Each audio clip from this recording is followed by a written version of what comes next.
Hello everyone. Before we start, make sure to like and subscribe to the channel, and leave a comment with where you're from and what time you're watching. That way, YouTube will keep showing you stories just like this one. Now, let's begin. The heat in Nevada can make you do stupid things, and maybe that's my excuse for ignoring every warning I got that Saturday in early September. I'd been driving through the desert for weeks, documenting ghost towns for my dissertation on economic collapse in mining communities. And honestly, after visiting 12 settlements that were nothing but foundation stones and rusty nails, I was getting desperate for something substantial. The old-timer at the gas station in Searchlight kept wiping the same spot on the counter while he talked, his eyes never quite meeting mine, telling me about this place 40 miles northwest that nobody visits anymore. Not since the flooding in the mine back in '78, he said. Not since those families disappeared. But I needed this. My advisor had already rejected 2 thesis proposals, and turning 31 while still chasing a PhD was starting to feel like running in quicksand. The road out there wasn't on any map I had, just a dirt track that branched off the highway near mile marker 47, exactly where the gas station owner said it would be. My Subaru kicked up dust clouds that hung in the rearview mirror like ghosts, and after 20 minutes of washboard roads that rattled my teeth, I saw the first structures rising from the desert floor. There were maybe 15 buildings still standing, their wood bleached white as bones, windows nothing but dark squares that seemed to watch my approach. I parked near what looked like the old general store, its sign hanging by one chain, creaking in the wind even though I couldn't feel any breeze. The silence hit me first, not peaceful quiet, but the kind that makes your ears ring, like the desert itself was holding its breath. I grabbed my camera and notebook, telling myself the unease crawling up my spine was just excitement about finally finding an intact site. The first thing that didn't make sense was the footprints. Fresh ones, maybe a day old at most, leading from behind the general store toward a cluster of collapsed shacks near the mine entrance. I followed them, my boots crunching on the hard-packed dirt, and that's when I noticed the trailer. It sat between 2 fallen buildings like someone had deliberately hidden it there. Aluminum siding still shiny under layers of dust. Definitely not from the mining era. A heavy padlock secured the door, the kind you'd buy at Home Depot, not some antique rusted thing. I was photographing it when I heard the music, faint, tinny, like an old radio playing from somewhere inside. My hand hesitated on the door handle, and I pressed my ear against the warm metal. Definitely music. Some country song I didn't recognize, barely audible, but unmistakably there. I should have left right then. Should have driven straight back to Searchlight and deleted the photos, forgotten the whole place existed. But I kept thinking about my thesis, about the rejection letters, about spending another year waiting tables while my college friends were buying houses and having kids. So I walked deeper into the settlement, documenting everything with my camera, taking notes on the unusual preservation of certain structures. The sun was getting lower, painting long shadows across the desert floor, and I found myself at the mine entrance, a gaping mouth in the hillside, reinforced with timber that looked surprisingly solid. More footprints led inside, lots of them, different shoe sizes, some going in, some coming out. The air flowing from the mine felt cooler, carrying a smell like motor oil and something else, something organic that made me step back instinctively. That's when I saw the generator. It was tucked behind a pile of rotting lumber near the mine entrance, a yellow Caterpillar model, industrial-sized with fresh fuel cans stacked beside it. The thing wasn't running, but when I touched the engine block, warmth still radiated from the metal. Someone had used it recently, maybe within the last few hours. My phone showed 5:47 p.m., and I realized I'd been there longer than planned, the desert already turning that deep orange that comes before dark. I started walking back toward my car, faster now, when I noticed something else that made me stop cold. Tire tracks, fresh ones, multiple sets, crisscrossing the main path through town. They hadn't been there when I arrived. I was sure of it because I'd specifically photographed that area for its undisturbed sand patterns. The logical part of my brain tried to explain it away.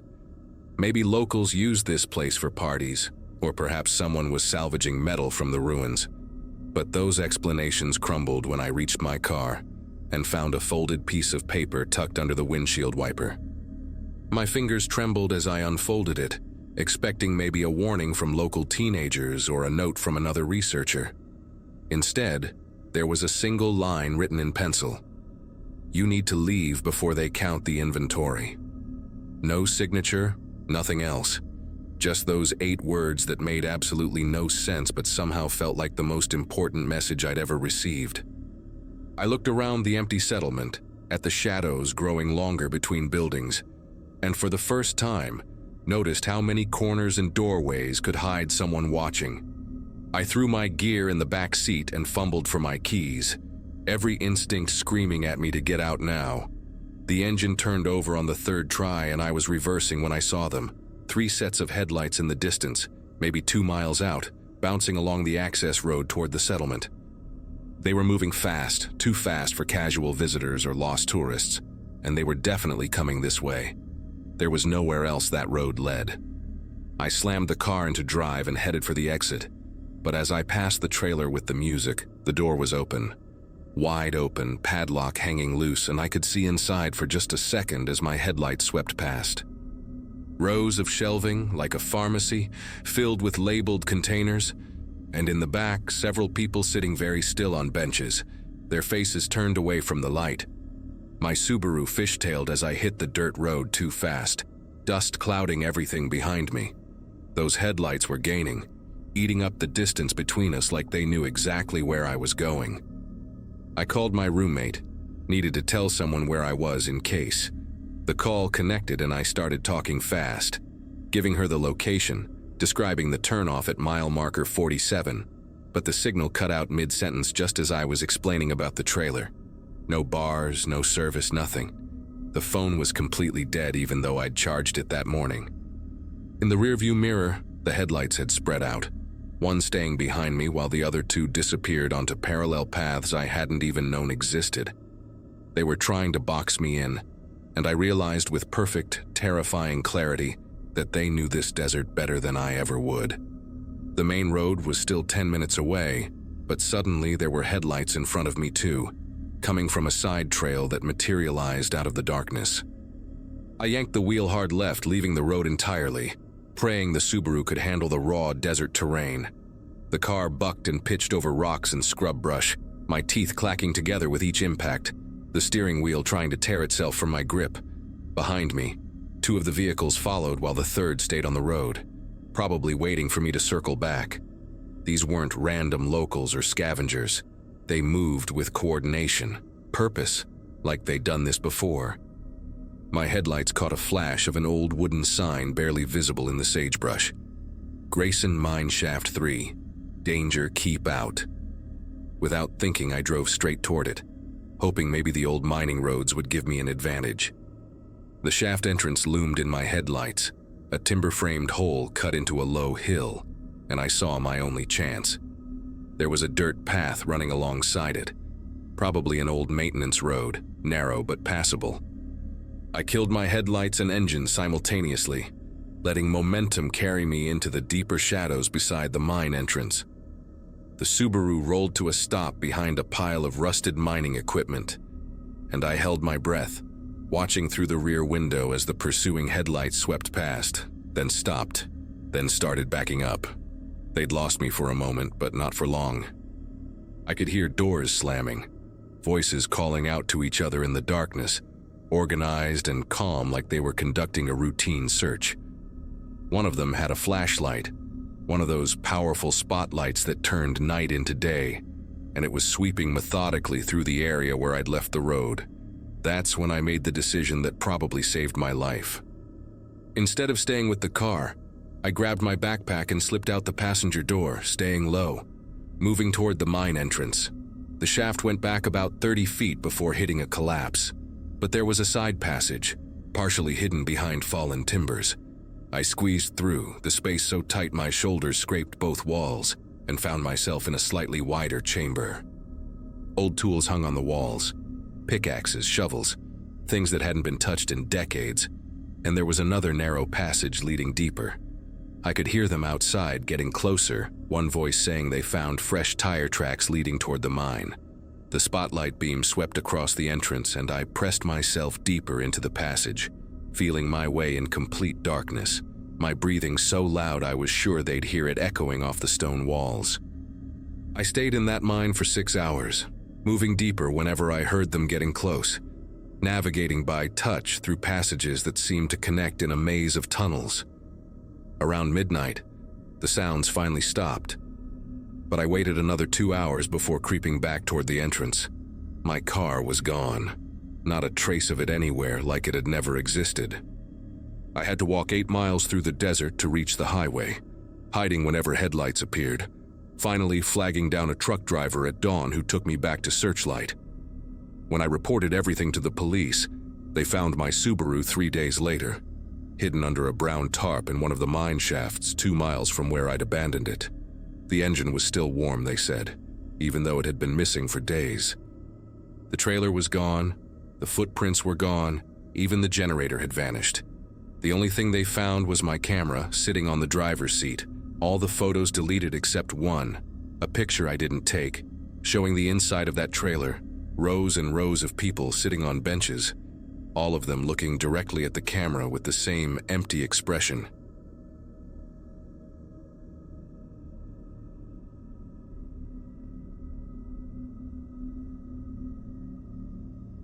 The Mojave stretched out in front of me like an endless ocean of dust and Joshua trees, and I remember thinking how perfect the light was that October morning. I'd been chasing desert kit foxes for 3 weeks straight, sleeping in my truck and living off granola bars and bottled water. The kind of solitary work that made my editor at National Geographic question my sanity every time we talked on the satellite phone. My divorce had finalized 6 months earlier, right after my 37th birthday, and throwing myself into documenting endangered species seemed healthier than sitting in my empty apartment in Phoenix. The assignment was simple enough: capture behavioral footage of the foxes during their breeding season, something that hadn't been properly documented in over a decade. I'd already gotten some decent shots near Kelso Dunes, but I wanted something special, something that would make the magazine's front cover and remind everyone why I used to win awards before my life fell apart. I turned off the main highway about an hour earlier, following a Forest Service map that promised an old mining road leading to untouched habitat. The dirt track was rougher than expected, full of washouts from last winter's flash floods, and my pickup crawled along at maybe 10 miles per hour while dust devils danced across the barren landscape. That's when I spotted the van, maybe a quarter mile ahead, parked sideways across the narrow road like someone had tried to turn around but gave up halfway through. Both doors hung open like broken wings, and even from a distance I could see camping gear scattered on the ground. A blue sleeping bag unrolled in the dirt, a Coleman stove tipped on its side, plastic water bottles reflecting the morning sun. My first thought was some city folks had gotten lost, maybe ran out of gas or got spooked by the isolation, because you'd be amazed how many people underestimate the desert and end up needing rescue. I pulled up about 20 feet behind the van and killed my engine, the sudden silence almost deafening after hours of driving. The vehicle was a white Ford Econoline, probably from the early 2000s, with Arizona plates covered in so much dust I had to squint to read the numbers. No sounds came from inside, no movement except for a piece of paper fluttering on the driver's seat, held down by what looked like a thermos. I called out a greeting, then another louder one, but my voice just disappeared into the vastness around us. The smart thing would have been to radio the situation in and keep driving, but the scattered gear bothered me in a way I couldn't quite explain. Everything looked too deliberate, too organized despite the chaos, like someone had carefully arranged their belongings before walking away. The sleeping bag wasn't just dropped, but unrolled perfectly straight, the water bottles lined up in a row beside it, and when I walked closer, I noticed a digital camera on a tripod pointing toward the horizon, its red recording light still blinking steadily. The inside of the van hit me with a wave of stale air, and something else. Something metallic and wrong that made me breathe through my mouth. The front seats were covered in manila folders, loose papers, and what looked like printouts from missing persons websites. Faces of young women and men staring up at me with hopeful smiles from happier times. But it was the document on the driver's seat that stopped me cold. A half-completed police report form from the San Bernardino County Sheriff's Department, dated just 3 days ago. The officer's name at the top read, Deputy James Holbrook, badge number 4827, and the incident type was listed as Suspicious Activity Investigation. Most of the form was blank, but under the preliminary notes section, someone had written in shaky handwriting. Multiple subjects confirmed at coordinates, appears to be underground storage, requesting immediate backup before proceeding. Below that, a topographical map of the area was spread out, marked with red X's at various points, and a dark brown stain that looked disturbingly like dried blood had soaked through one corner, obscuring part of the legend. My satellite phone was back in the truck, and every instinct told me to grab it and call for help immediately. But those red marks on the map, they weren't random. One of them matched exactly where I was standing, and another marked a spot about 2 miles north, near what the map labeled as Coyote Dry Lake. The bloodstain covered a third mark, but I could make out enough to see it was near an abandoned borax mine I'd passed yesterday. What really made my pulse quicken were the photographs paper-clipped to the folders. Surveillance-style shots of different vehicles parked at gas stations, rest stops, and campgrounds throughout the region. Each photo had a date and timestamp in the corner, some going back months, and I recognized a few of the locations from my own travels through the area. One folder was labeled Pattern Analysis in neat handwriting, completely different from the shaky scrawl on the police report, and inside were charts tracking disappearances by date, location, and victim profile, all centered around a 50-mile radius of where I now stood. The rationalization started immediately, that comforting voice in your head that tries to explain away the obvious horror. Maybe Holbrook was an off-duty cop doing his own investigation. Maybe he was a private investigator hired by desperate families. Maybe the blood was from a nosebleed or a cut hand.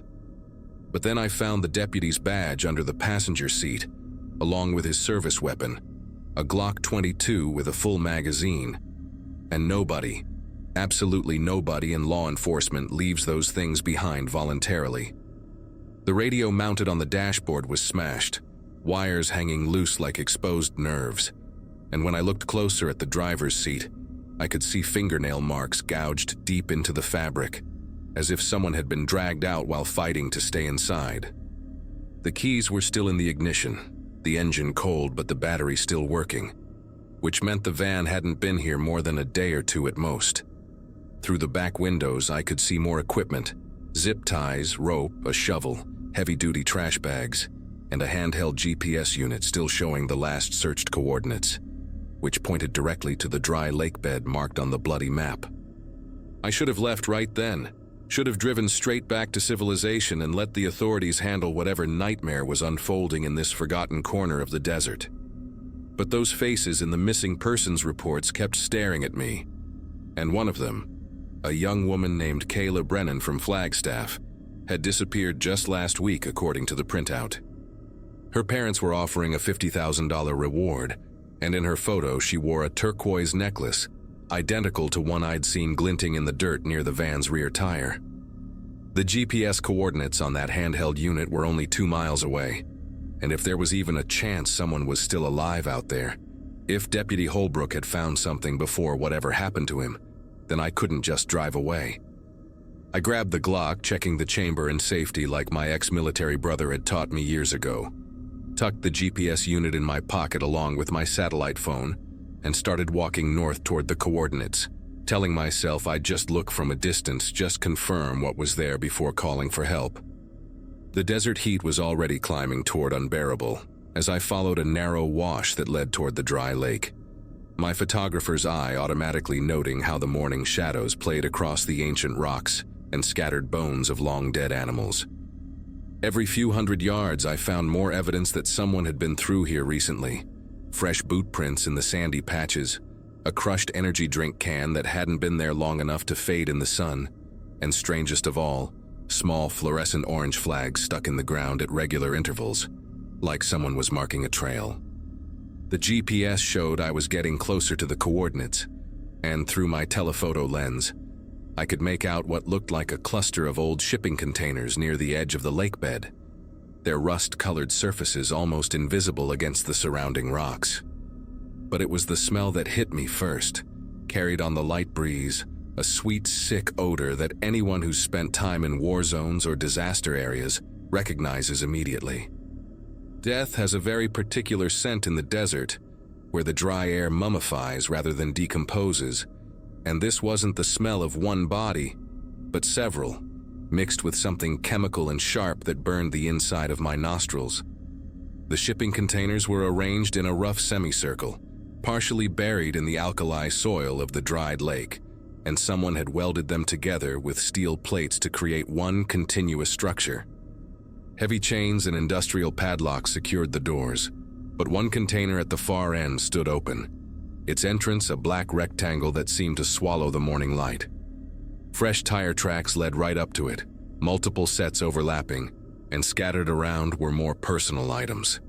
A woman's sneaker, a baseball cap with a University of Arizona logo, a wallet splayed open in the dirt with credit cards spilling out. I recognized Deputy Holbrook's handwriting on a notepad near the entrance, pages flapping in the wind, documenting license plate numbers, dates, and what looked like delivery schedules for something called Project Coyote. The last entry, written in increasingly erratic script, simply read, "They know I'm here, can hear the trucks coming back. If anyone finds this, the main site is 5 miles northeast, Old Garrison Mine. They've been using it since 2018. At least 30 missing. Still alive underground. Tell my wife." The sentence ended mid-word, the pen mark dragging off the page in a long, desperate line. I stood there for what felt like hours, but was probably only seconds, the weight of the Glock suddenly feeling inadequate against whatever operation was happening here. Through the open container door, I could see industrial shelving stocked with medical supplies, IV bags, restraints, and dozens of those blue pharmaceutical coolers that hospitals use for organ transport. A generator hummed somewhere inside, keeping refrigeration units running, and a work table near the entrance held surgical instruments laid out on sterile cloth, recently used and waiting to be cleaned. The realization of what this place was, what someone was doing out here in the middle of nowhere, hit me like a physical blow. This wasn't just murder or kidnapping. This was something systematically worse, something that required infrastructure and planning and multiple people working together. The sound of an engine in the distance snapped me back to immediate danger, dust rising maybe 2 miles away and heading directly toward the containers, moving fast across the desert floor in a way that suggested whoever was driving knew exactly where they were going. Running back through the desert felt like one of those nightmares where your legs won't work properly, the soft sand grabbing at my boots while the sound of engines grew louder behind me. I made it to my truck and immediately called 911 on the satellite phone, but the connection was terrible, cutting in and out as I tried to explain what I'd found. The dispatcher kept asking me to repeat my location, and I was screaming the GPS coordinates when I saw 2 vehicles crest a ridge behind me, modified pickup trucks with reinforced bumpers and tinted windows. I threw the truck in drive and floored it, the rear wheels spinning before catching traction, and started the most terrifying drive of my life back toward the main highway. They followed for about 10 miles, staying just close enough to let me know they were there before suddenly stopping at what must have been some predetermined boundary. I didn't stop driving until I reached a highway patrol station in Barstow, where I spent the next 6 hours giving statements, looking at photos, and watching the disbelief on officers' faces slowly turn to alarm as they verified parts of my story. The raid on the containers happened that night, a joint operation between FBI, ATF, and local law enforcement that made national news for about 3 days before being buried under other headlines. They found the remains of 14 people in various states of decomposition, the underground facility at Garrison Mine that Holbrook had mentioned, and enough evidence to arrest 7 individuals connected to what investigators called a medical trafficking ring. But here's what still keeps me awake at night. They never found Deputy James Holbrook, dead or alive, and 23 people from those missing persons files remain unaccounted for. The prosecutor said the ring had been operating for at least 6 years, targeting travelers and drifters, people whose disappearances wouldn't immediately raise alarms. I testified at the trial, showed my photographs, and watched as 3 doctors, 2 EMTs, and 2 men identified only as logistics coordinators received life sentences. But during the trial, one of the defendants smiled at me from across the courtroom and mouthed the words, "There are others," and I knew he wasn't lying. I still photograph wildlife, but I don't work alone in remote areas anymore. And every time I see an abandoned vehicle on a desert road, I keep driving and call it in from a safe distance, because some things in the desert are meant to stay hidden, and some horrors are all too human.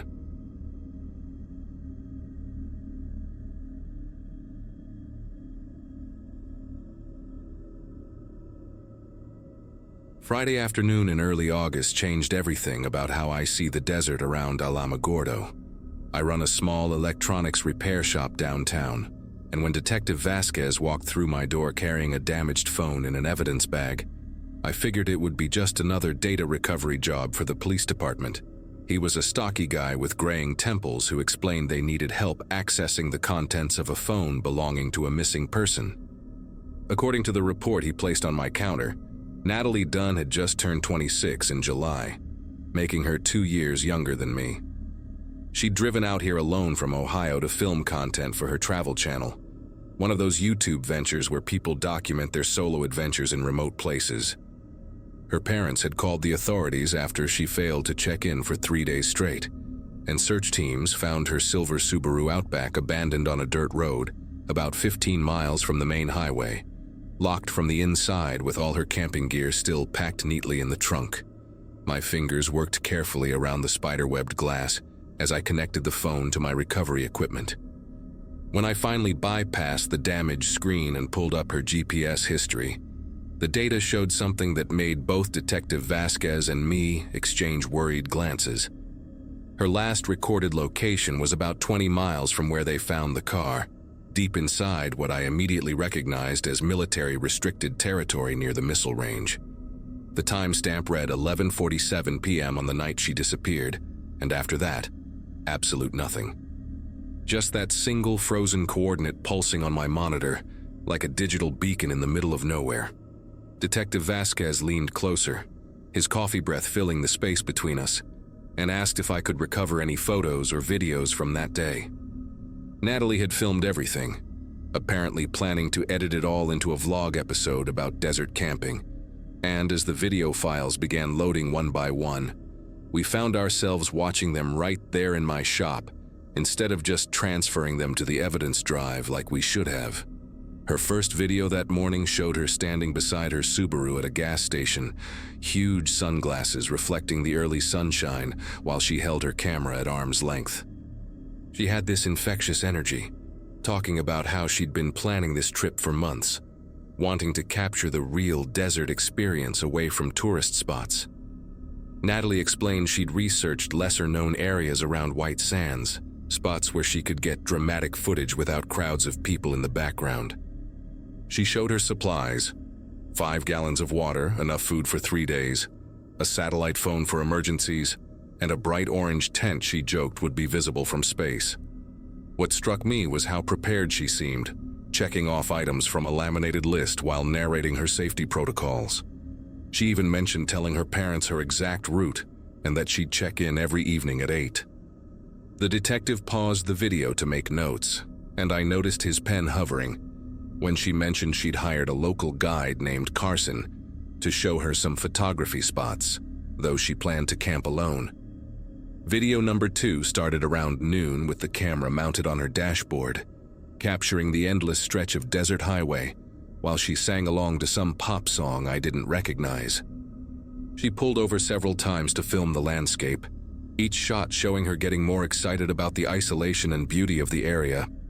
At one point, she stood on a rock formation and slowly panned the camera in a complete circle, showing nothing but desert scrub and distant mountains in every direction.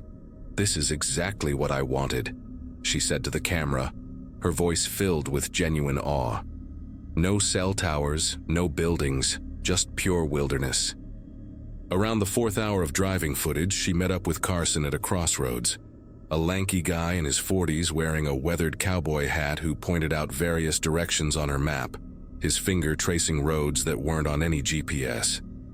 Detective Vasquez asked me to zoom in on the map, but the video quality made it impossible to read the markings clearly.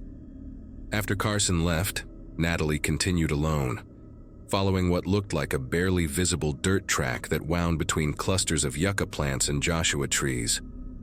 By late afternoon in her videos, the landscape had transformed into something almost alien. She'd reached an area where the sand had this strange grayish-white color, and she kept stopping to film herself sifting it through her fingers, marveling at how fine it was compared to regular sand. The sun was getting lower, casting these long, dramatic shadows that she used for artistic shots of her footprints disappearing into the distance. Around 6 p.m., she found what she called the perfect spot, a flat area surrounded by low hills that would block the wind but still give her a view of the stars. She set up her orange tent with practiced efficiency, narrating each step for her future viewers, explaining how to properly stake down a tent in loose sand, and why she'd chosen this particular model for desert camping. While she worked, she kept glancing at something behind the camera and at one point said, "That's weird, I didn't see those earlier." But the camera was facing her tent, so we couldn't see what she meant. Detective Vasquez rewound that part 3 times, and we both noticed how her cheerful demeanor had shifted slightly, though she quickly went back to her upbeat narration. Her sunset footage was genuinely beautiful, the desert bathed in gold and purple light while she cooked freeze-dried pasta on her portable stove. She'd positioned the camera on a tripod to film herself preparing dinner, talking about how peaceful everything was, how the silence was so complete she could hear her own heartbeat. But around 7:30 p.m., something changed in the videos. She kept turning to look behind her, and twice she stood up suddenly and walked out of frame for several minutes, leaving the camera running on an empty camp chair. When she came back the second time, she forced a laugh and said the desert was playing tricks on her eyes, making her think she saw lights where there couldn't possibly be any. She tried to maintain her vlogger personality, but her voice had this strained quality, and she kept losing her train of thought mid-sentence. At exactly 8 p.m., she made her check-in call on the satellite phone, and we could hear her telling her parents everything was fine, that she was having an amazing time. But after she hung up, she sat there staring at the phone for a full minute before whispering to the camera, "I need to move the car." The next video clip started with the camera shaking wildly as she hurried back to her Subaru in the growing darkness. Her breathing was heavy and ragged, and she kept muttering things like, "This isn't right," and "They shouldn't be here." When she reached the car, she fumbled with her keys, dropping them twice in the sand before managing to unlock the door. She threw the camera onto the passenger seat, and for a few seconds all we could see was the ceiling light and her arm reaching for the ignition. The engine turned over but didn't start. She tried again, pumping the gas pedal, and this time it roared to life. But then she just sat there, gripping the steering wheel, and in the dim light from the dashboard, we could see tears streaming down her face. "I can't leave the tent," she said to nobody in particular. "All my stuff is there. They'll know I was here."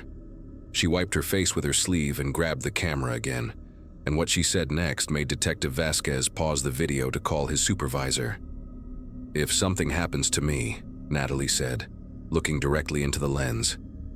"Carson knew about this place. He kept asking questions about whether I'd be alone, and he marked something on my map that I didn't ask for. I think he sent them here." Detective Vasquez left to make his calls while I continued watching the videos, and what I saw next still gives me nightmares. Natalie had driven her car about a mile from her campsite, parking it behind a large rock formation, then walked back to her tent with just the camera and a flashlight. The footage was jerky and chaotic, her flashlight beam swinging wildly across the desert floor, creating monstrous shadows from every small bush and rock. When she reached her campsite, she stopped dead in her tracks. Her tent was exactly as she'd left it, but there were tire tracks circling it, deep grooves in the sand from what looked like multiple vehicles. She approached slowly, camera held high, and that's when we heard it. Men's voices, at least 3 different ones, coming from somewhere beyond the range of her flashlight. They were speaking in low tones, but one phrase came through clearly. She couldn't have gone far on foot. Natalie immediately switched off her flashlight, and the camera's night vision kicked in, showing her crouched behind her tent in that eerie green glow. She was trying to control her breathing, but small whimpers kept escaping. The voices were getting closer, and we could hear footsteps crunching through the sand, along with the metallic clink of what sounded like tools or weapons. For about 10 minutes, the video showed nothing but darkness and the sound of Natalie's terrified breathing. Occasionally, flashlight beams would sweep across the area above her head, and she'd press herself lower into the sand. Then came a moment that made me physically sick to watch. One of the men walked right past her tent, so close that his boots were visible in the frame for a few seconds. He had a rifle slung over his shoulder and what looked like night vision goggles pushed up on his forehead. "She's got to be around here somewhere," he called out to the others. "Check if she doubled back to the rocks." Another voice, older and gravelly, responded from further away. "Told Carson this was too public. Should have waited until she was further into the restricted zone." They continued searching, their lights crisscrossing the desert. And at one point, 2 of them stood directly in front of her tent, discussing whether to slash it open to check inside. Natalie had buried her face in the sand to muffle her breathing, and the camera caught her whole body trembling violently. They eventually moved away, but not before one of them said something that explained everything. "Radio says the test is still scheduled for midnight. We need to find her and get out before then." What happened next was pure chaos captured in fragments of shaky footage. Natalie tried to crawl away from the campsite on her belly, dragging herself through the sand with the camera clutched in one hand. But about 50 yards out, a spotlight suddenly blazed to life, catching her in its beam. She scrambled to her feet and ran, the camera recording wild glimpses of ground and sky as men shouted behind her. We could hear engines starting and the sound of vehicles pursuing her across the desert. She ran toward what she must have thought was the direction of her hidden car, but in the darkness and panic, she'd gotten turned around. The last coherent video showed her stumbling down into a ravine, losing her footing on the loose sand and tumbling down the slope. The camera flew from her hand and landed several feet away, still recording. In the frame, we could see her lying motionless at the bottom for a few seconds, before she slowly pushed herself up and looked around frantically for the camera. Her face was covered in sand and blood from a cut on her forehead, and her eyes had this wild, desperate look. She grabbed the camera and whispered, "They're herding me toward the test area. They want it to look like an accident." Then she turned it off, and the next file was from her phone, just audio, recorded at 11:43 p.m.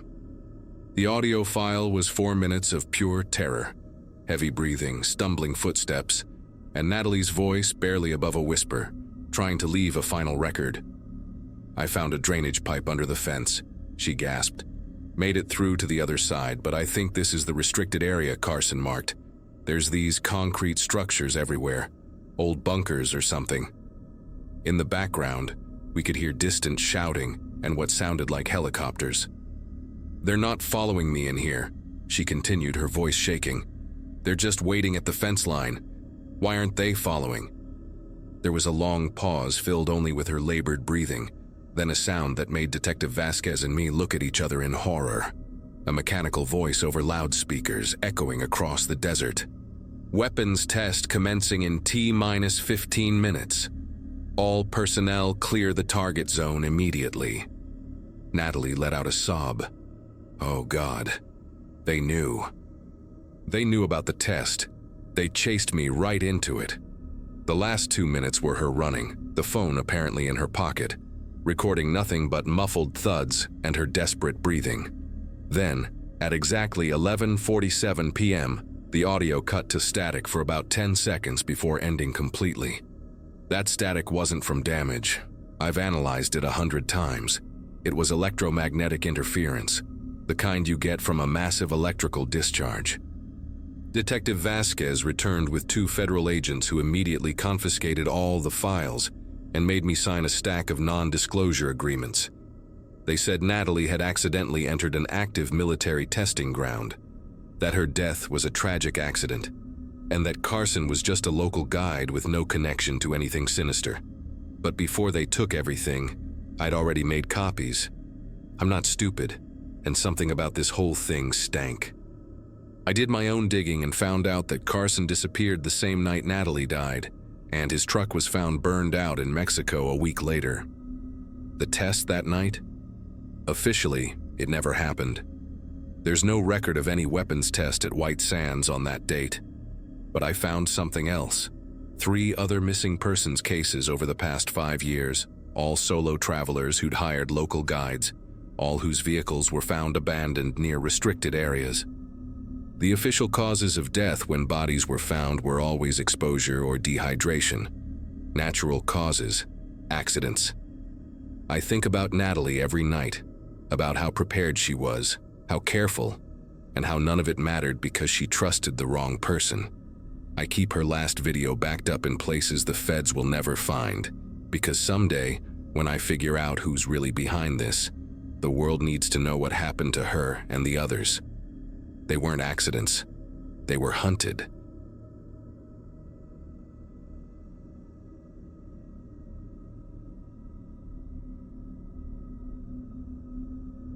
My Subaru's odometer hit 127,000 miles somewhere between Blythe and the trailhead, and I remember thinking that both the car and I had seen better days.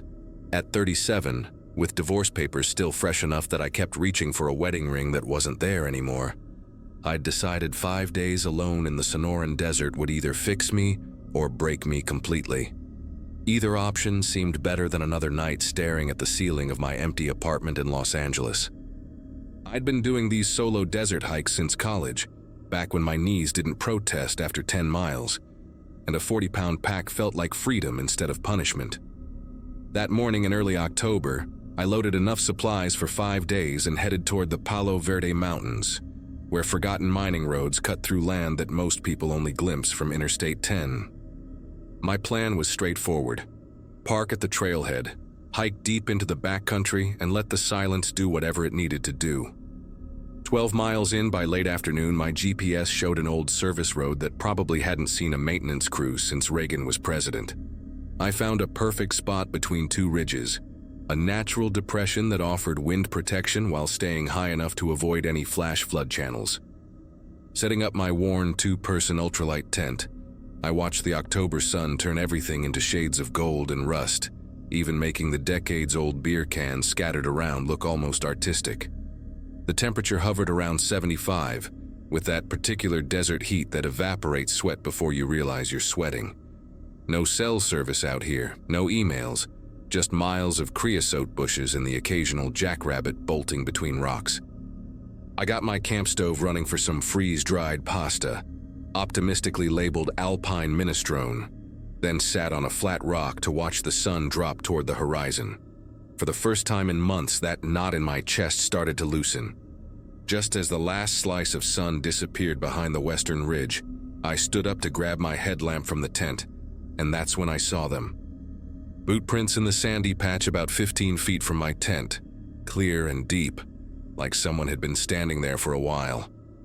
The tread pattern was distinctive, some kind of military or work boot with deep chevrons, and they led straight toward my tent from the direction of the old service road. But here's what made me stop and stare. There were no prints leading away, just this one set coming toward my camp, and then nothing. I walked a full circle around my tent, checking every possible angle, thinking maybe the wind had obscured the exit tracks or they'd walked out on the rocky sections where prints wouldn't show. The rocks could hide footsteps, sure, but the approach was all soft sand and gravel. And those prints were fresh, maybe an hour or 2 old at most, the edges still sharp and crumbling. I tried to rationalize it while making dinner. telling myself that someone had probably hiked through earlier, maybe another desert rat like me looking for solitude. They saw my tent going up, decided to give me space, and backed out the way they came, stepping in their own tracks. It happens sometimes when you're trying not to disturb other campers, but the more I looked at those prints, the less sense that made. The spacing was wrong for someone walking backward, and the depth was too consistent, like they'd stood in each spot deliberately, watching. By the time I finished eating, full dark had settled over the desert, and I kept my headlamp on longer than necessary, sweeping it across the empty landscape every few minutes. The silence out there was absolute, not even wind through the creosote, just my own breathing and the tick of my camp stove cooling down. Around midnight, I woke to the sound of gravel shifting outside my tent. Not the random scatter of a small animal, but deliberate, rhythmic, like footsteps trying to be quiet. The sound would come in sets of 3 or 4, then stop for maybe 30 seconds, then start again, always from the same direction as those boot prints. I lay there in my sleeping bag, every muscle rigid, listening to what I gradually realized was breathing. Slow, controlled breathing just outside the thin nylon wall of my tent, maybe 3 feet from where my head was. I could hear the slight wheeze at the end of each exhale, like someone with mild asthma, or maybe just winded from hiking. My knife was in my pack's side pocket, but reaching for it meant making noise, and some primal part of my brain insisted that staying perfectly still was the only thing keeping that canvas barrier between us intact. The breathing continued for what felt like hours, but was probably 20 minutes according to the glowing digits on my watch. Sometimes it moved, circling the tent slowly, pausing longest near the zippered entrance. I kept waiting for the zipper to move, for fingers to test the fabric, for something to escalate this beyond just presence. But whoever it was seemed content just to stand there, breathing in that measured way, occasionally shifting their weight on the gravel. Then, just as suddenly as it started, the sounds stopped. No footsteps walking away, no gradual fade into distance, just an abrupt end to the breathing and the gravel sounds. The silence that followed was somehow worse than the noise had been. I lay awake until dawn, my hand wrapped around the knife I'd finally retrieved, listening to nothing and wondering if nothing was actually nothing. First light couldn't come fast enough, and when it finally did, I unzipped my tent with the knife still in my hand, half expecting to find someone standing there. Instead, I found new boot prints, the same chevron pattern, but this time they formed a complete circle around my tent, maybe 6 feet out. The circle was perfect, like whoever made it had used my tent as the center point and walked around it multiple times, layering print over print.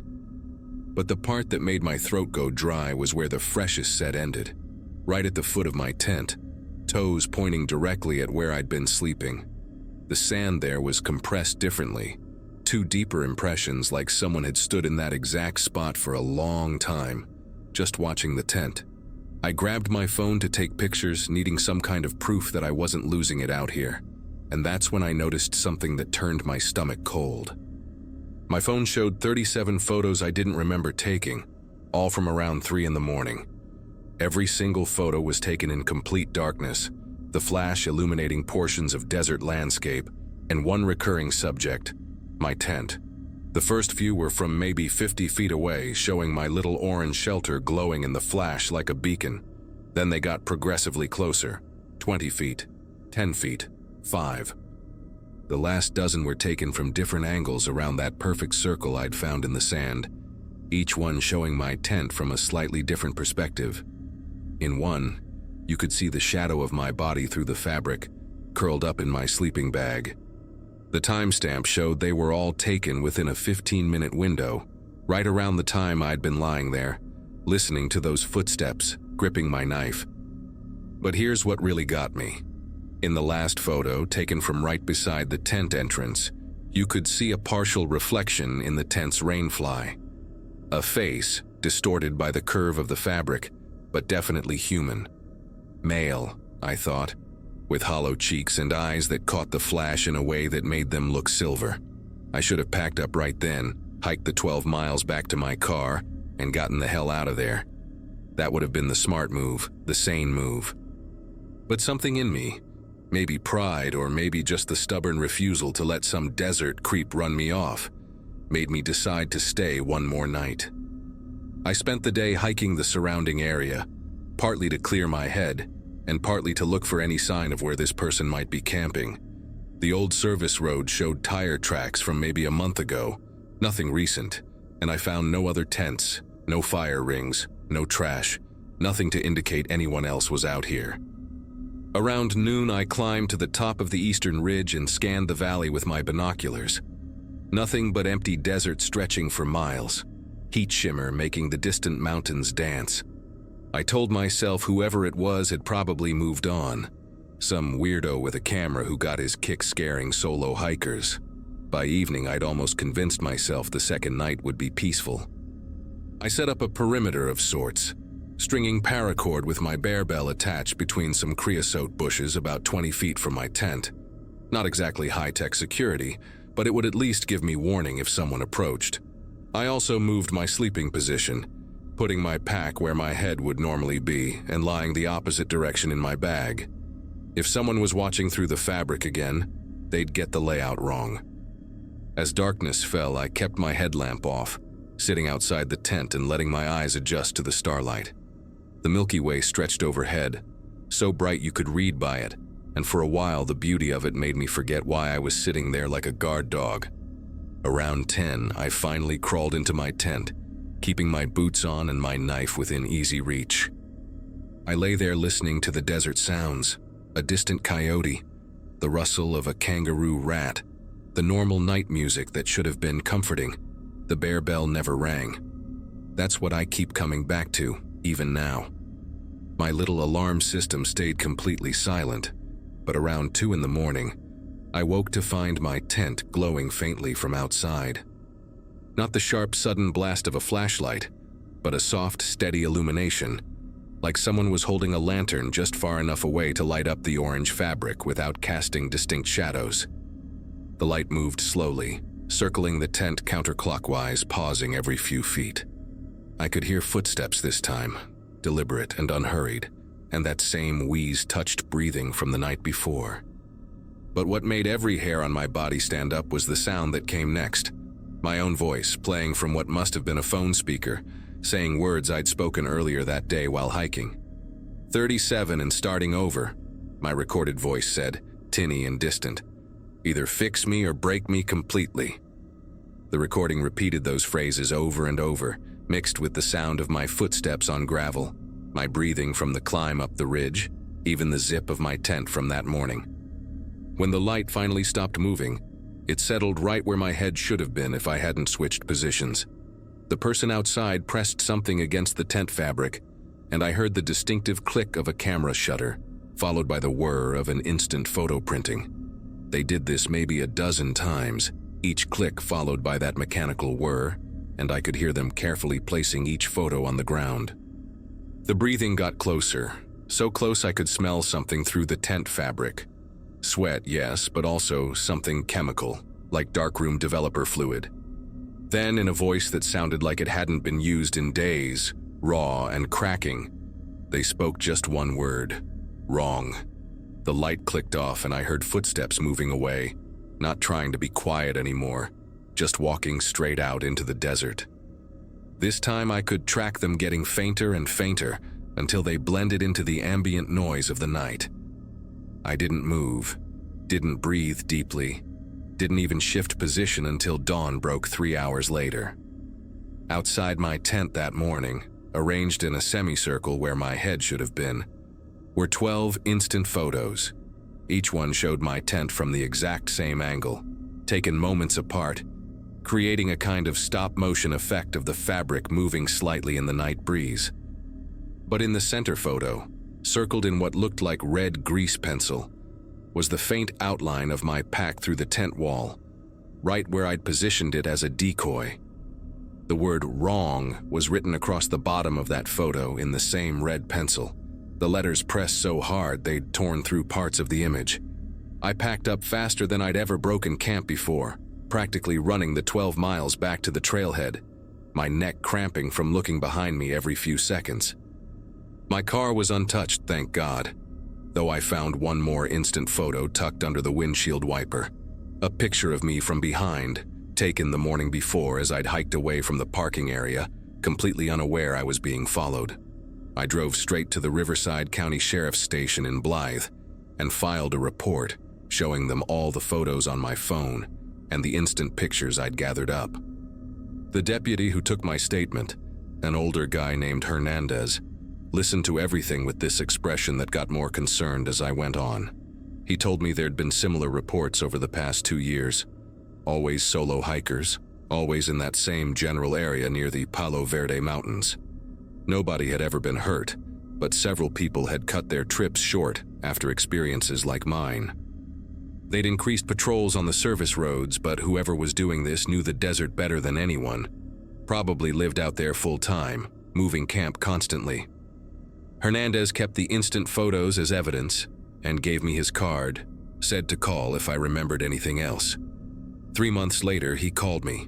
They'd found an abandoned camp about 5 miles from where I'd been, hidden in a narrow canyon. Dozens of instant photos scattered around, all of different tents, different campers, spanning what looked like years. A collection of recorded sounds on old cassette tapes. Voices, footsteps, tent zippers, camp stoves. But whoever had been living there was gone, leaving only boot prints that ended at the rocks, heading deeper into the desert.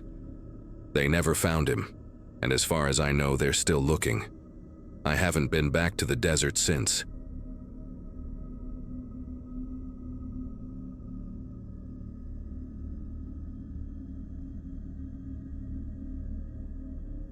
The assignment had come through on a Friday afternoon, right when I'd been contemplating whether freelance photography was still paying enough to keep me in 29 Palms. Some boutique travel magazine wanted desert sunrise shots for their spring issue, offering triple my usual rate if I could deliver within the week. My landlord had been calling about February's rent, which meant saying no wasn't really an option. I loaded my Jeep Cherokee that night, checking the weather reports obsessively while packing every lens I owned. Clear skies predicted for the next 4 days. Perfect conditions for what they wanted. The editor had been specific about wanting something different, something that captured the raw isolation of the high desert, away from all the typical tourist spots everyone photographs to death. I left my apartment at 3 in the morning on Saturday, driving out past the main entrance to Joshua Tree, and heading toward the northern boundary where hardly anyone ventures. The service roads out there were mostly forgotten, used maybe once or twice a year by maintenance crews checking on old communication towers from the 60s. I'd scouted the area on Google Earth the night before, finding a ridge that would give me an unobstructed view of the sunrise hitting the valley below. The turnoff appeared right where the satellite images said it would be, marked by a rusted yellow gate hanging open and a sign that read, "No maintenance beyond this point" in faded red letters. The road beyond looked rough but manageable, just packed dirt and gravel disappearing into the darkness. I shifted into 4-wheel drive and kept going, figuring the worst that could happen was having to reverse back out if things got too sketchy. About 3 miles in, the road started deteriorating fast. What had been packed dirt turned into loose sand with deep ruts carved by flash floods from who knows how many seasons back. The Cherokee was handling it fine though, and according to my GPS, I only had another mile to reach the spot I'd marked. The headlights kept catching Joshua trees at weird angles, their twisted arms creating shadows that made them look like people frozen mid-dance. I remember thinking how perfect this was going to be for the shoot, how the magazine would eat up shots from a place this remote and untouched. The dashboard clock showed 4:47 when I finally reached the ridge, giving me just enough time to set up before the golden hour started. I could already see the faintest hint of blue on the eastern horizon, that beautiful gradient from black to indigo that only happens in the desert. I pulled off the main track onto what looked like a flat clearing, perfect for parking while I worked. The sand seemed firm enough when I first drove onto it, compacted by wind and occasional rain into something that felt almost like concrete. I grabbed my main camera bag and tripod from the back, leaving the engine running with the headlights on so I could see what I was doing. The spot I wanted was about 50 feet from the car, right at the edge where the ridge dropped off into the valley.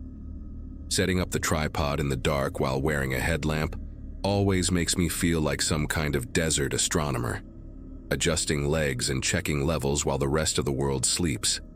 After getting everything positioned, I realized I needed my wide-angle lens instead of the telephoto I'd mounted, so I jogged back to the Cherokee to grab it from my second bag. That's when I noticed the Cherokee had shifted. Not much, maybe 6 inches backward from where I'd parked it, but enough that the front wheels had settled deeper into what I now realized was much softer sand than it appeared. The headlights were angled slightly upward instead of straight ahead.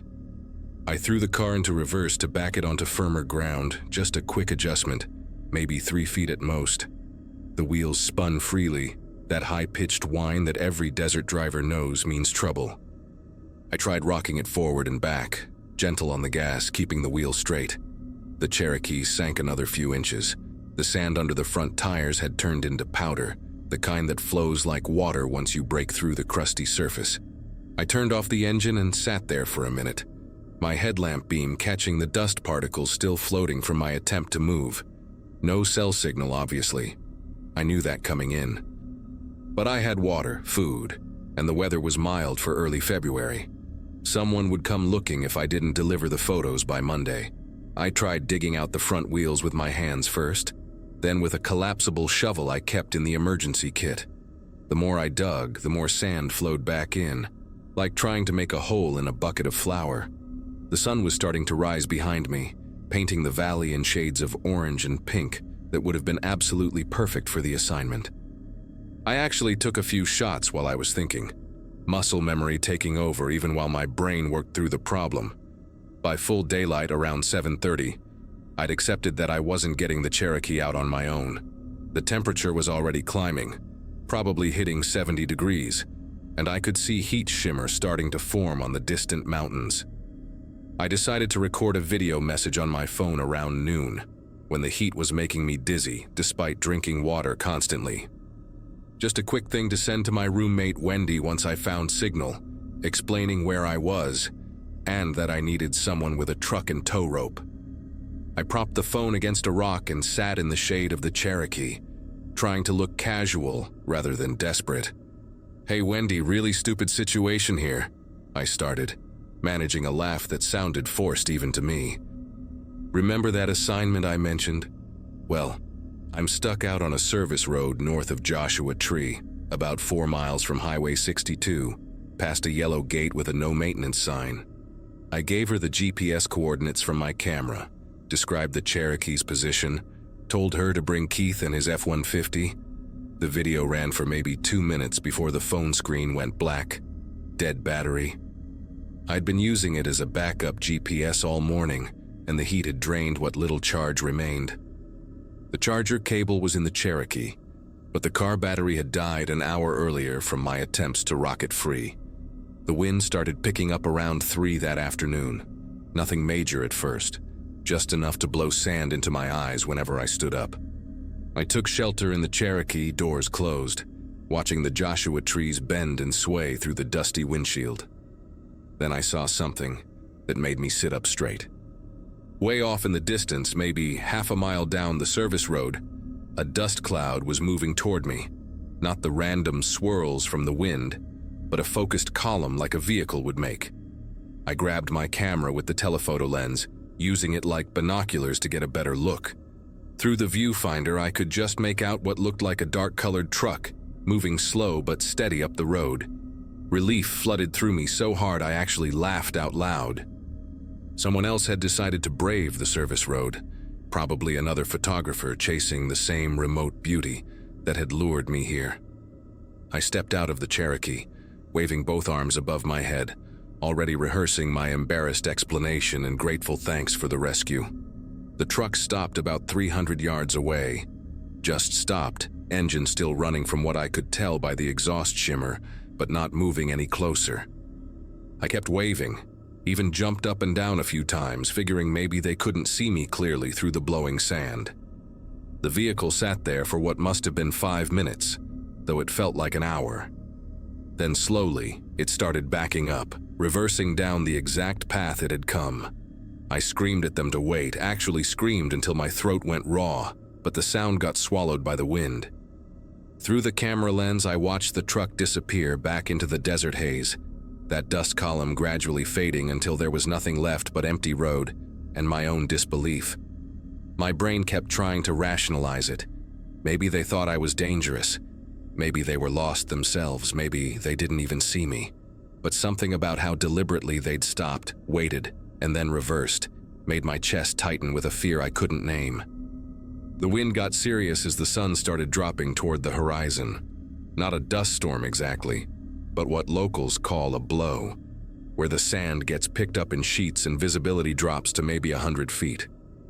I huddled in the Cherokee, feeling it rock with each gust, sand hissing against the windows like static on a dead TV channel. That's when I noticed the other set of tire tracks. Fresh ones, maybe a few hours old at most, running parallel to the service road about 20 feet away. They weren't from the truck I'd just seen. These were wider, deeper, like from something heavier. The tracks went about 50 yards past my position before curving sharply back toward the road and disappearing. Someone else had been here recently, close enough to see my stuck vehicle but hadn't stopped or left any sign.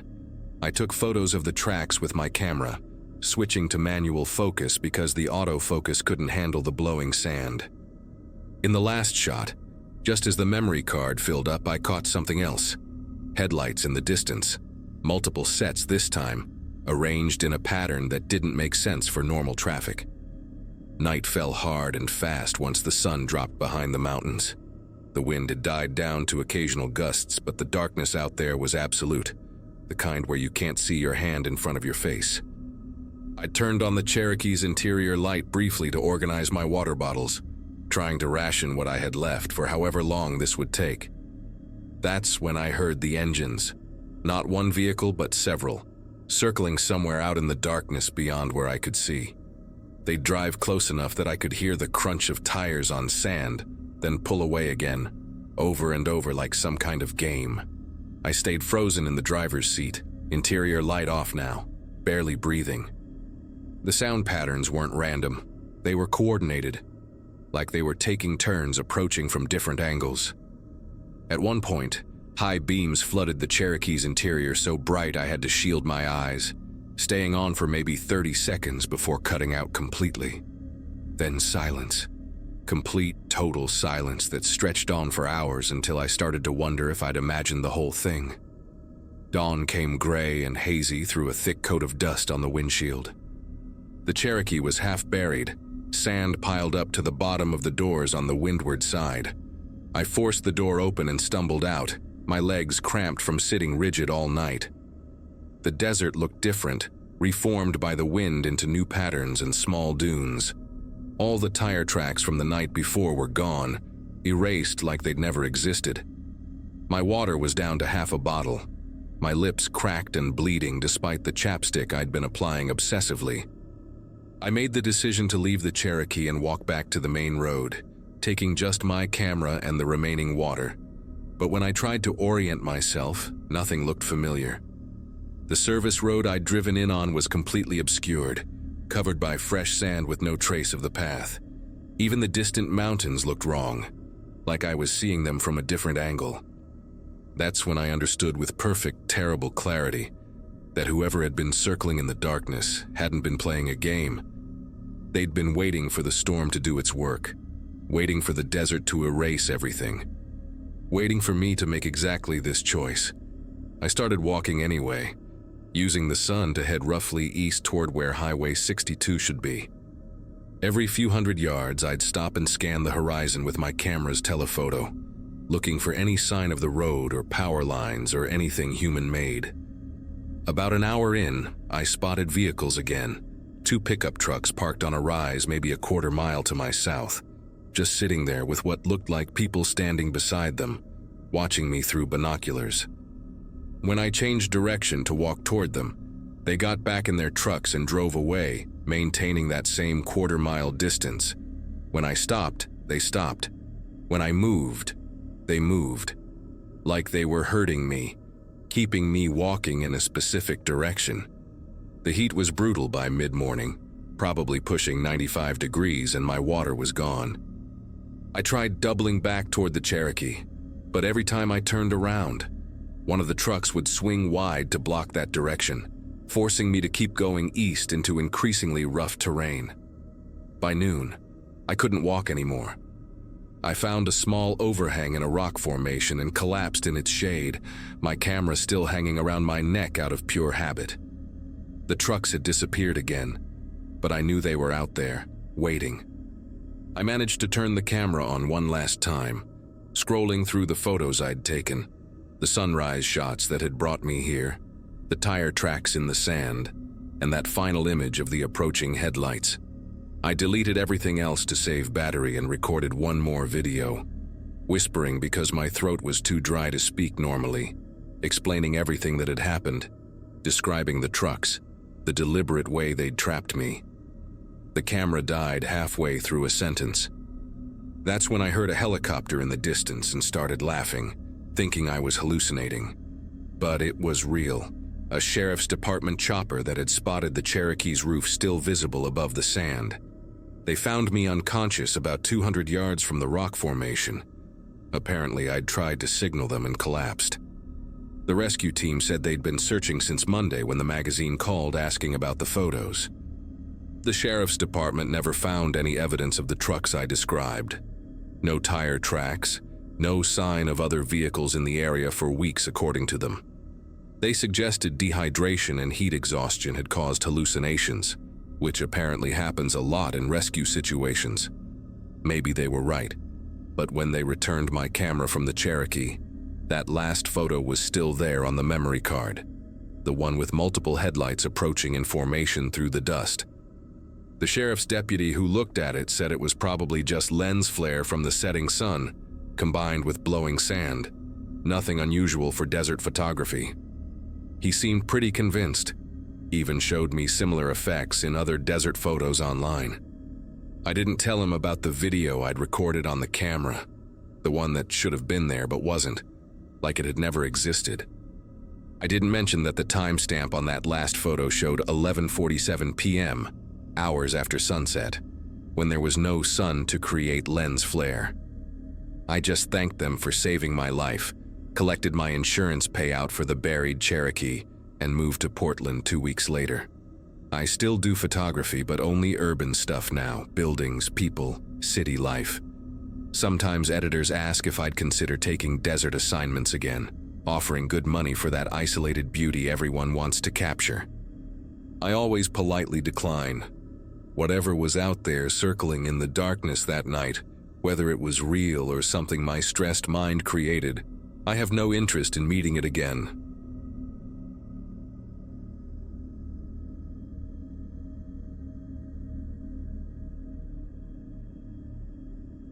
My 14-year-old daughter Amber spotted it first, pressing her face against the dusty window of our SUV and pointing at something orange flickering between the creosote bushes. We were 2 hours into the dirt roads outside Furnace Creek, searching for a camping spot away from the crowds when she started tugging at my shoulder from the back seat. Her younger brother Max was asleep with his head against her arm, drooling slightly, exhausted from waking up at 4 in the morning for this trip. I'd been teaching 8th grade biology in Bakersfield for almost 2 decades, planning this Death Valley expedition since winter break, convincing my wife Lisa that we could handle 3 days of primitive camping with the kids. She'd finally agreed, taking time off from her pharmacy job, though she kept checking her phone for signal every few minutes, worried about being completely disconnected. What Amber had seen made me slow the vehicle to a stop, squinting through the afternoon glare at a half-collapsed tent about 50 yards from the road. Orange fabric whipped in the wind like a flag of surrender. One side completely caved in while the other 3 poles still stood at awkward angles. A ring of stones marked where someone had built a fire, the charred wood inside arranged in a perfect teepee formation that had long since burned out. But the strangest part was what sat beside it. A pile of clothing folded with military precision, each piece stacked on top of the other, as if someone had carefully organized their entire wardrobe before walking away. Lisa noticed them too, leaning forward between the seats. her voice dropping to barely above a whisper as she asked why anyone would leave their clothes arranged like that in the middle of nowhere. Against Lisa's protests, I decided we should report it to a ranger, just in case someone needed help or had gotten lost out here. Max woke up when I turned off the engine, rubbing his eyes and immediately asking for water, while Amber was already unbuckling her seatbelt, eager to investigate.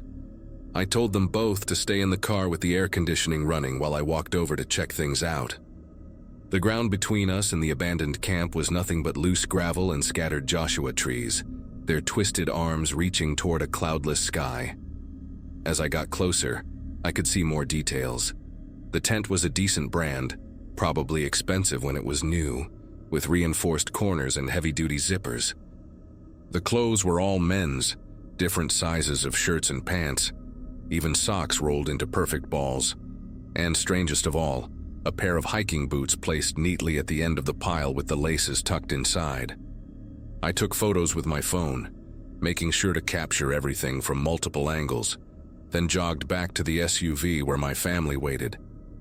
Lisa had that look on her face, the one she got when she had to tell relatives bad news at the pharmacy, all tight lips and worried eyes. We drove another mile down the road before finding our intended camping spot, a flat area protected by a cluster of large boulders that would block the worst of the afternoon sun. While Lisa and the kids started setting up our tent, I tried calling the ranger station, but of course there was no signal. We had a satellite emergency beacon for real emergencies, but this didn't quite seem to warrant that level of response. I made a mental note of the GPS coordinates and figured we'd report it when we drove back toward the visitor center for our Day 2 supply run. That first night passed peacefully enough, though I kept waking up every few hours, listening to the desert sounds outside our tent. Coyotes called to each other across the valley, their yips echoing off the canyon walls, and once I heard something large walking through our camp, probably a bighorn sheep based on the hoof sounds on the rocks. Lisa slept fitfully beside me, mumbling in her sleep about work, while the kids were dead to the world in their sleeping bags. Around 5 in the morning, just as the sky started turning purple at the edges, I gave up on sleep and crawled out to start the camp stove for coffee. The abandoned tent was still visible in the distance, a dark shape against the lighter sand, and I noticed buzzards had started circling above it, 3 of them making lazy loops in the warming air. After breakfast, we decided to hike to a small peak about 2 miles from camp, following an old mining trail I'd read about online. The kids complained for the first half hour, Max dragging his feet and asking every 5 minutes if we could turn back.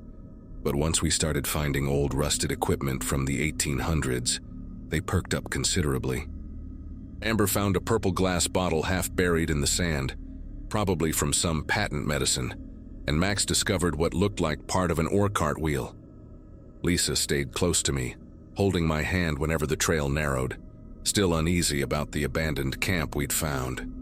We reached the summit around noon, the temperature already climbing toward triple digits, and ate lunch while looking out over the valley spread below us like a brown ocean frozen in time. That's when we saw the ranger's truck, a white speck moving along the road far below, stopping exactly where we'd seen the abandoned tent.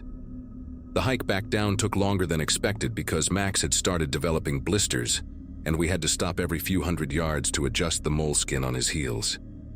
By the time we reached our camp, around 3 in the afternoon, the heat had become oppressive, turning the air into a shimmering curtain that made everything in the distance wobble like a mirage.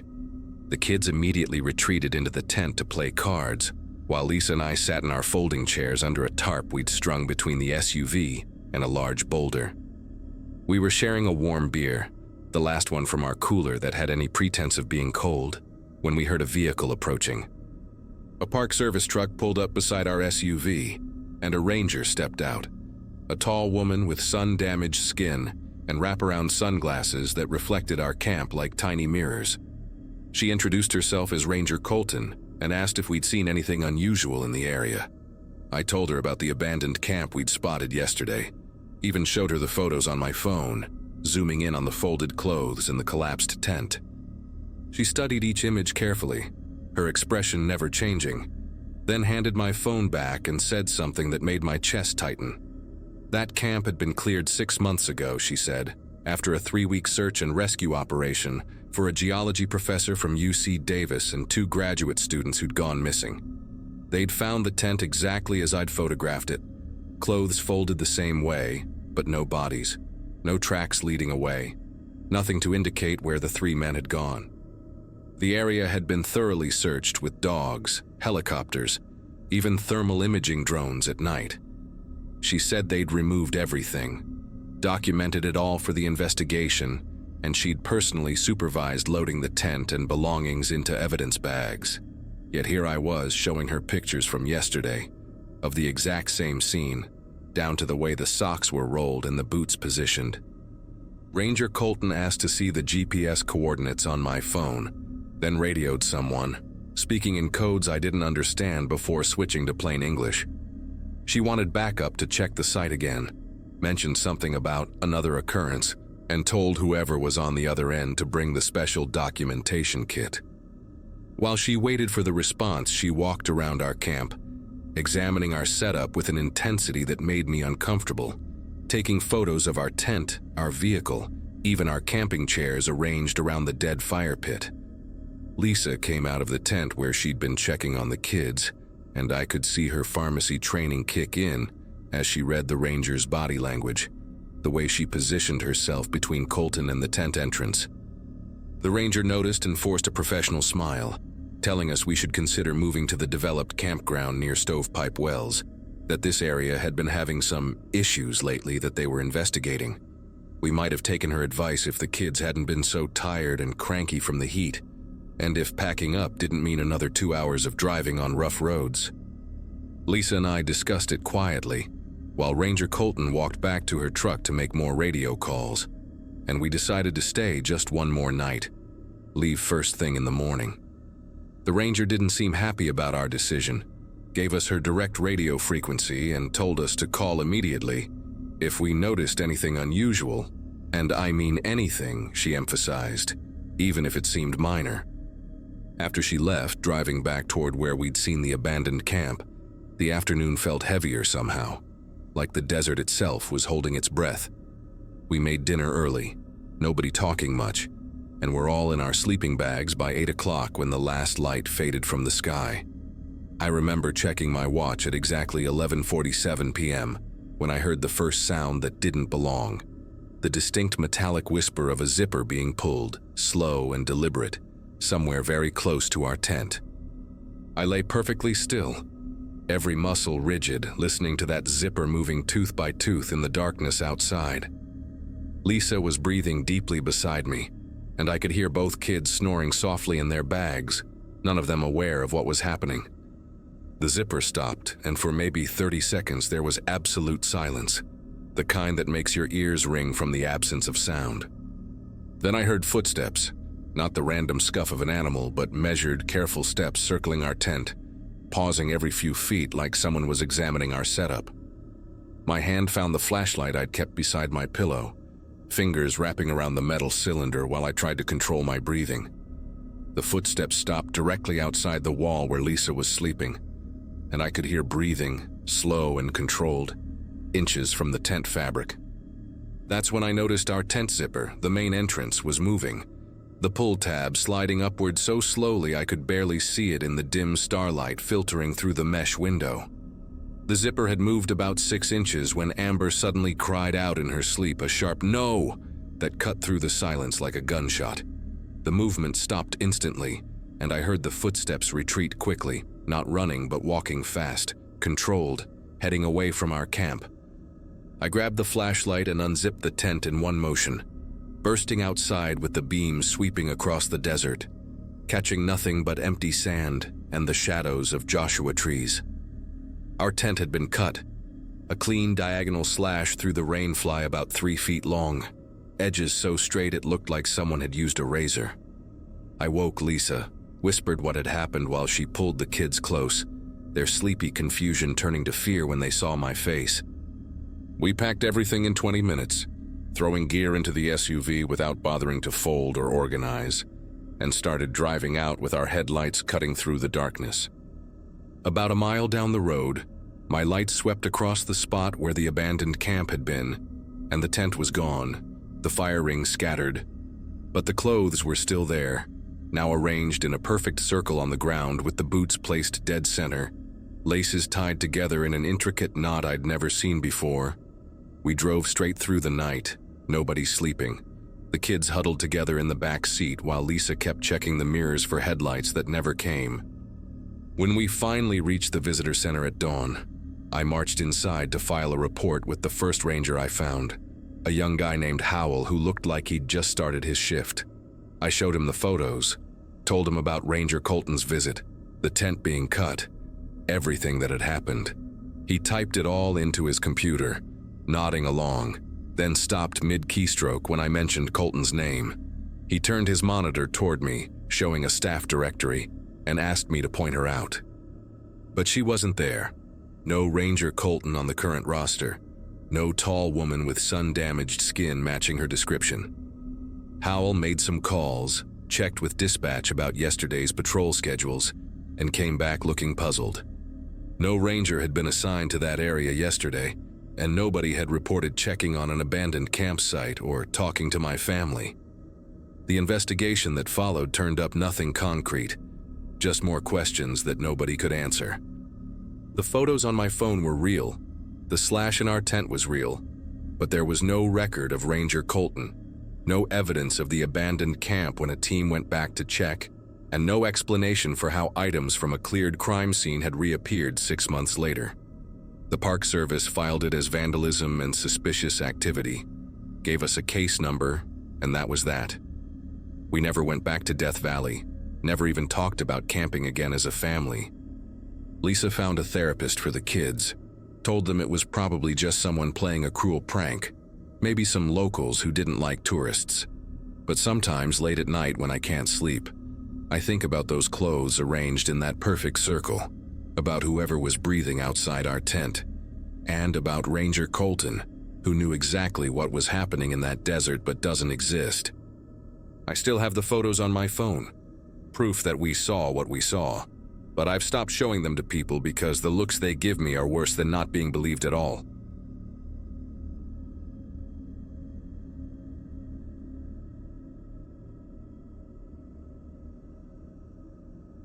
The trail was supposed to be simple, barely 6 miles total, looping around a stretch of dry land dotted with brittle shrubs and sandstone ridges.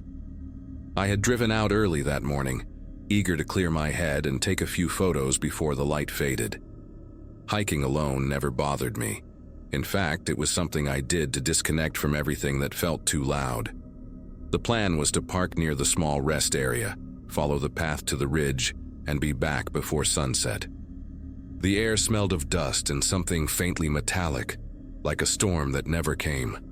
Even then it felt different from any hike I had done before, as if the desert itself was paying attention. I remember the silence more than anything else.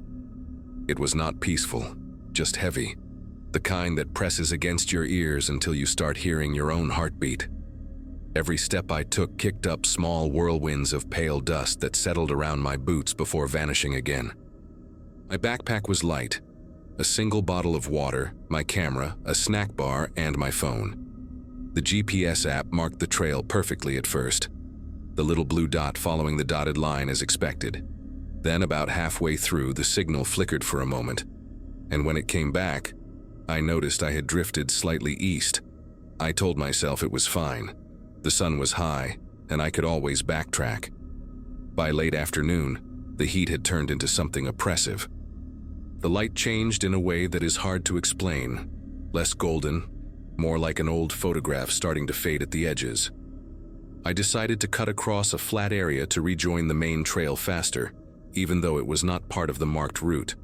The ground was cracked and uneven, covered in thin white salt crusts that reflected the light almost painfully. I took a few photos out of habit, zooming in on a rusted piece of metal half buried in the dirt. When I looked closer through the lens, I thought I saw movement, just a quick flicker. But when I lowered the camera, the space was empty again. I reached a point where the GPS stopped responding entirely.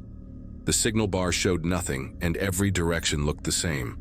endless pale ground and the shimmer of heat in the distance. I checked my watch, realizing I had only a couple of hours before dark. That was when my fitness tracker buzzed, showing my heart rate climbing even though I was standing still. I laughed nervously, thinking it must be the heat or dehydration, but the beeping kept speeding up. It sounded almost like a countdown, and for a moment I thought I heard something faint in the wind, a soft, rhythmic click, too steady to be random. The air had turned cooler, but the silence grew heavier, thick enough that every breath seemed to echo. I started walking toward a ridge that looked familiar, convinced it would lead me back to the main route. My shadow stretched long and thin, distorted by the uneven ground. That was when I noticed something strange. Faint indentations in the dust ahead, too wide to be animal tracks, but not deep enough to be human footprints. They ran parallel for a few yards, then stopped abruptly as if whoever made them had just vanished mid-step. I crouched to look closer, running my fingers along the edges, but the ground felt unusually smooth, like glass warmed by the sun. When I stood back up, I caught a brief reflection from something about 30 feet away.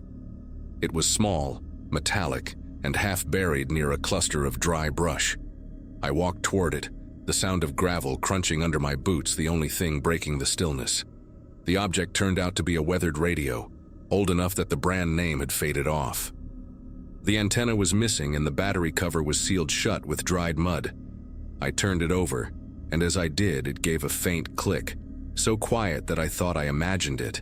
Then, almost immediately, the air seemed to change temperature, like a wave of cooler air rolling through without any wind to carry it. I remember glancing at my camera, thinking I should record it, not out of fear, but out of a strange sense that I was standing somewhere I was not supposed to be. The lens captured nothing unusual, just dry terrain and the horizon bleeding into pale sky. But the sound in the background caught my attention.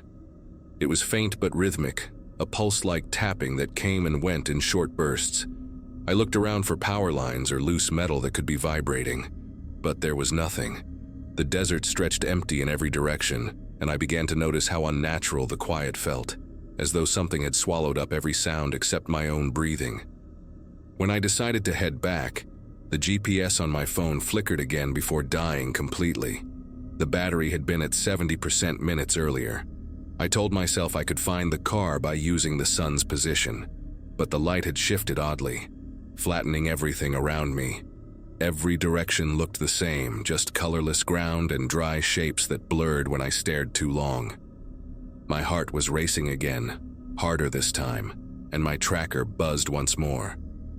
I turned off my camera, zipped it in the backpack, and started walking fast. I kept thinking I was retracing my steps, but after a while I realized I was walking toward a place I did not recognize at all. After what felt like an hour of walking, the landscape began to play tricks on my vision. The horizon shimmered, and shapes formed in the heat, distant and uncertain. I could have sworn I saw a fence line ahead, but when I approached, it dissolved into nothing but twisted roots and sand. I called out once just to hear my voice, but the sound didn't carry. It died a few feet away, swallowed by the dry air. The silence was so deep it almost rang in my ears. I remember thinking that if I stood perfectly still, the world might stop noticing me altogether.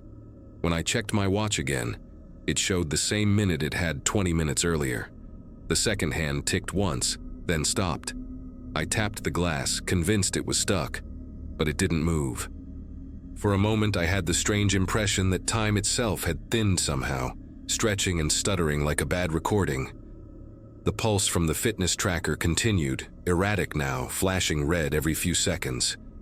Then came that sound again, the faint metallic click exactly like the one from the radio. It was behind me this time, steady, deliberate, like someone testing a switch on and off. I turned slowly, scanning the empty expanse. Nothing moved, yet I felt the air shift again, cool, then warm, like breathing in and out. My throat was dry enough to ache. I wanted to sit down, but the thought of stopping made me uneasy, as though the ground itself might open if I stayed too still. I kept moving, trying to head west, judging by the fading light. I found myself counting my steps just to keep rhythm, whispering the numbers out loud so I would not forget the sound of my own voice. The landscape had no pattern anymore. I might as well have been walking in circles. Eventually, I spotted what looked like my own footprints leading back toward a low ridge. Relief hit me hard enough that I laughed under my breath. The tracks looked fresh, too clean to have been made hours ago. But when I followed them, they stopped abruptly next to a small clearing, an oval patch of flattened ground surrounded by brush. My backpack was sitting there, zipped perfectly shut, as if I had placed it down carefully and stepped away. My shoes were beside it, side by side, neatly aligned. For a few seconds, I genuinely thought someone was playing a cruel joke. I took a step closer, certain I must have dropped the backpack earlier without realizing it. But the straps were spotless. No dust, no sweat marks, nothing that suggested I had carried it through miles of heat.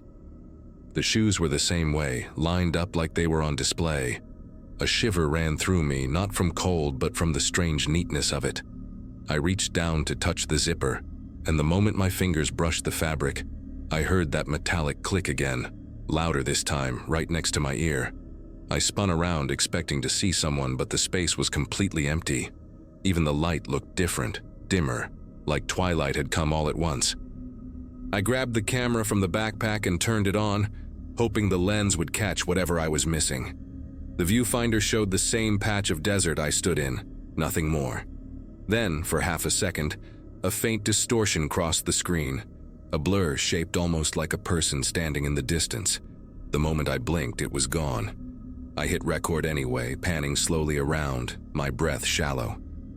Somewhere behind me, that clicking sound repeated, this time spaced out, mechanical, deliberate. It echoed once, twice, then stopped altogether. I remember whispering, "Hello?" and realizing my voice did not echo back. The sun had almost vanished when I finally saw the faint shimmer of my car's windshield far off on the horizon. Relief flooded through me. I stuffed everything into the backpack, slung it over my shoulder, and started walking fast. Each step felt heavier than the last, like I was moving through invisible resistance. When I reached the spot where I thought the trail should reconnect, there was nothing, just unbroken desert. The sky had turned a strange shade of gray-blue, and I could not tell where the horizon ended. That was when the fitness tracker went silent. Its display froze, showing one last number flashing red before the screen went black. The final thing I remember is pressing the record button one more time, lifting the camera toward the empty land. The wind picked up for the first time that day, carrying a faint metallic hum that rose and fell like a signal trying to form words. The last frame I captured showed nothing but the cracked ground and dry brush swaying in rhythm. Then came that sound again, a single, clean click, and everything went dark.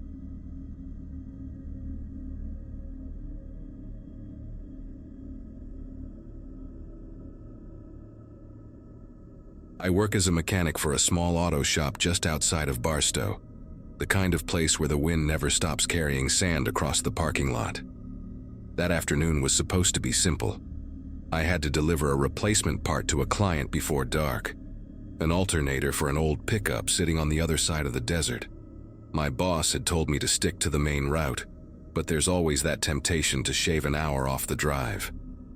When I saw the faded sign pointing toward Amboy Road, I figured it would be fine.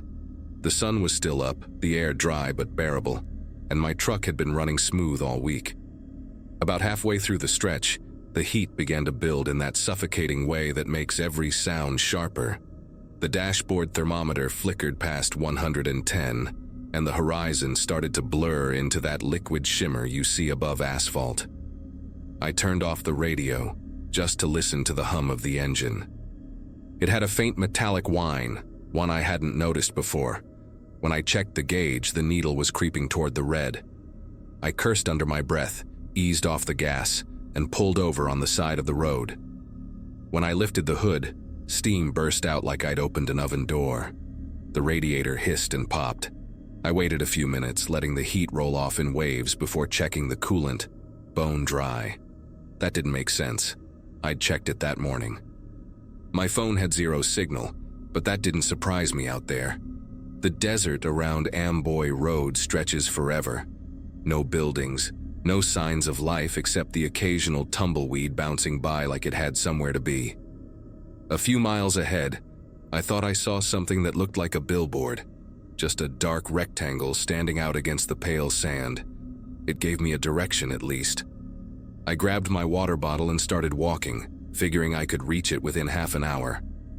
The air felt heavier with every step, like it was pressing down on my chest. My boots sank into the soft shoulder of the road, and the only sound I could hear was the crunch of gravel underfoot. That's when I noticed something strange. The billboard didn't seem to get any closer, no matter how far I walked. After about 20 minutes of walking, I realized I was sweating through my shirt, even though the sun had started to dip. The billboard looked warped now, like heat was bending its edges. My tongue felt dry, but I didn't want to waste water yet. Every time I stopped, the silence pressed against me. No wind, no insects, just the faint crackle of heat coming off the sand. I thought I heard a low hum somewhere ahead, maybe a generator or power line, but it faded when I turned my head. The horizon shimmered in all directions, and I started to lose any sense of how far I'd gone. When the ground began to slope downward, I realized the terrain wasn't as flat as it looked from the truck. The sand shifted to hard-packed dirt, scattered with sharp stones and metal scraps that looked half-buried. I saw something glinting near my boot and bent down, a rusted canteen, dented and dry. The surface around it had deep cracks, like the earth had been pulled apart and left that way. I started noticing more debris, an old tire rim, a shattered bottle, what might have been the edge of a sign. It hit me that this might have been part of a mining site once. The billboard wasn't real. It took me too long to admit that. As I got closer, the rectangle dissolved into nothing, just light playing tricks through layers of hot air. But beneath it, there was a dark pit, wide and jagged, as if the ground had caved in decades ago. The edges were lined with wooden beams blackened by time. My boots sent loose gravel tumbling into the hollow, and I heard the faint echo bounce back up much longer than I expected. Whatever was down there went deep. Standing on the edge, I felt an odd vibration under my feet. Not enough to be movement, but like the earth was holding its breath. I called out just to break the silence, but my voice came back warped, as if someone else had repeated it from below. For the first time, I wanted to turn back, but I couldn't find the direction I came from. The sun had dropped behind a ridge, and the desert looked identical in every direction. My truck should have been behind me, but all I could see was the faint line of tire marks leading in a half circle. I tried retracing my own steps, following the indentations my boots had left, but they curved in ways that made no sense. They looped and overlapped, like I had been walking in circles without realizing it. The air shimmered again, and for a second, I thought I saw the shape of my truck in the distance, its silver outline rippling on the horizon. I shouted, but the echo came back wrong, thinner this time, stretched out like someone whispering the last syllable of my name. The sound of it made my throat tighten, and I started walking faster, even though my legs felt heavier with each step. The ground around me changed color as the light faded, shades of red, brown, and almost purple blending together. When I glanced back, I couldn't find my own footprints anymore. They seemed to fade as soon as I moved away from them. My water bottle clanked against my leg, still full, but I didn't feel like drinking. My mouth was dry, yet the idea of swallowing anything made my chest tighten. I remember thinking how quiet everything was, how unnatural it felt to be surrounded by so much space and still feel trapped inside it. By the time the last trace of sunlight disappeared, the pit looked different. It wasn't just a hole in the ground anymore. It looked alive somehow. Shadows moved across it, shifting even though there was no wind. I stood there watching, convinced I saw something at the bottom. Small lights flickering like lanterns deep underground. I told myself it was my eyes playing tricks, but a faint rhythm started rising from the pit, steady and low like the thump of machinery far below the surface. I turned away, but the sound didn't stop. I started walking again, this time not caring about direction. My only thought was to get away from that pit. The desert swallowed the light quickly, and soon I was moving under a sky crowded with stars that felt too close, too bright. The sand reflected their glow in a pale shimmer that made the landscape look unreal. At some point, I tripped over something half-buried, a steel beam maybe, and when I got up, my truck was there again, same spot, same open hood. The air above it still wavered from heat, even though the night had turned cold. I walked around the truck twice, trying to make sense of it. The hood was still warm, and the keys were right there in the ignition. My footprints led away from it, a single winding trail that curved back in a perfect loop. For a moment I thought maybe I'd imagined the whole thing, that I'd just gotten turned around in the heat and walked in circles until dark. But when I looked back toward the desert, the horizon flickered again, and I swore I saw that same dark shape where the pit had been, pulsing faintly in the distance like a heartbeat. I got inside the truck, locked the doors, and sat there until the first gray light started to rise. My throat burned, but I couldn't bring myself to touch the water bottle on the passenger seat. The silence outside was complete, not even a breeze to move the sand. I tried starting the engine, and it came to life without hesitation, as if nothing had happened.